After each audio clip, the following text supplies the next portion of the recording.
So, ang request ni Sexy Mama ay i-compare daw itong skinny dipping at under the sheets. Ang problema ko, Ma'am Skinny Mama, ang aking under the sheets ay ubos na. Ayan na. Ayan, tingnan ninyo. Wala na akong under the sheets. Pero ito kasi yung unang-unang lipstick na tinry ko sa Happy Skin. And so far, talagang love na love ko talaga, diba? Inubos ko pa nga at hindi ko pa siya matapon-tapon kasi nasusungkit ko pa yan. So, yes, pwede ko pa rin ma-compare ang ating skinny dipping at under the sheets. Unahin natin si under the sheets. Wala akong kahit na ano dyan sa lips ko, halaway lang. Gamitan lang natin siya ng applicator kasi nga, ubus na. So, gagawin ko dito sa baba, itong ating under the sheets. Alam niyo, maganda talaga yung color din nitong under the sheets na to Pag two-toned ang lips mo, okay lang din, wag kang mag-alala dahil makukover niya yan.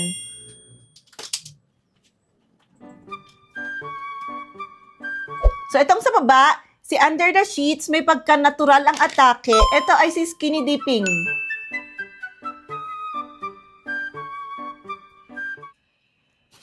Parang walang pinagkaiba sila, Ayan, Ito yung aking skinny dipping. Ito naman si under the sheets. I-compare naman natin sa swatch. So, ayan, si skinny dipping. Ito naman si under the sheets. Ayan. May pagka-coral-ish ang color ni under the sheets pala. Ito si under the sheets. While si skinny dipping naman ay more on sa may parang red part.